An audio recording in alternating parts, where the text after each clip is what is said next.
অনেক দিন পর কিন্তু আমি কাঁকরোলের চপ বানাবো, তো ভাবলাম যে এই রেসিপিটা আপনাদের সাথে শেয়ার করি। এই যে আমি কিন্তু কাঁকরোলটা একদম পাতলা পাতলা করে কেটে নিব। তো দেখতে পাচ্ছেন মোটা কতটুকু থাকছে, এত সুন্দর ক্রিস্পি হয় তা বলার না। কেউ কখনো যদি না খেয়ে থাকেন অবশ্যই বাসায় ট্রাই করে দেখতে পারেন। তো শুধু আমার পছন্দ না, সাইলেরও অনেক পছন্দ, সাইলের বাবারও অনেক পছন্দ।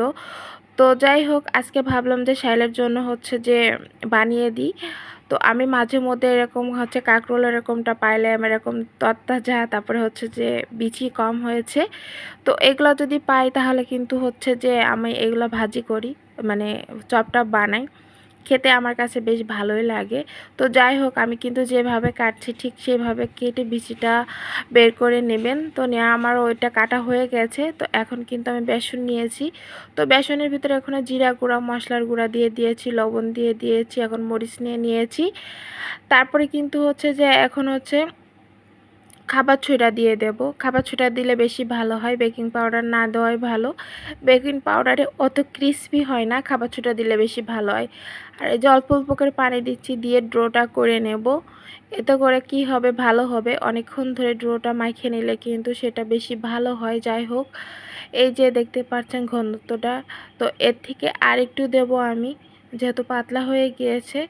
তো এখন আমি কিন্তু হচ্ছে রান্নাঘরে চলে এসেছি ভাজার জন্য। তো এটা স্কিপ হয়ে গেছে। যাই হোক, আপনারা অল্প আর একটু দিয়ে নেবেন। আর এই যে এক এক করে ভাজি করে নিচ্ছি, খেতে খুবই মজা। যদি কখনো না খেয়ে থাকেন অবশ্যই বাসায় ট্রাই করে দেখতে পারেন।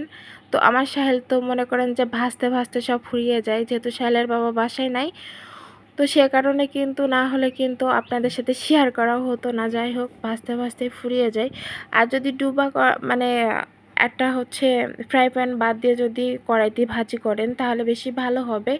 কারণ হচ্ছে যে এই ভাজিটা কিন্তু এমনটাই হয়, বেগুনির মতো ওরকমটা ফোলে না, আবার মাঝে মধ্যে ফোলে। তো যাই হোক, ক্রিস্পি হয় অনেক, খেতে অনেকটা ভালো লাগে। তো ভাবলাম যে আপনাদের সাথে শেয়ার করে ফেলি।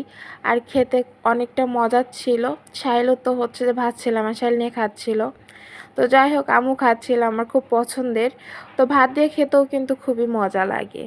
ওই সাদা ভাত একটু লবণ দিয়ে মেখে যদি এই চপটা নিয়ে ভেঙে ভেঙে খাওয়া হয় তাহলে কিন্তু আরও বেশি ভালো লাগে। তো যাই হোক, যে যেখান থেকে আমার ভিডিওটা দেখছেন সবাইকে অসংখ্য ধন্যবাদ। আজকে কিন্তু প্রচুর বৃষ্টি হয়েছে, যেহেতু এখানে প্রচুর পানি বাঁধে, মানে এইসব অঞ্চলটা একটু ডোবা। তো যাই হোক, প্রচুর বৃষ্টি, বেশ ভালোই লাগছিল। তো যাই হোক, আর আপনাদের সাথে ভাবলাম যে একটু শেয়ার করে ফেলি। আর দেখছেন অল্প বৃষ্টিতে কত পানি বেঁধে গিয়েছে।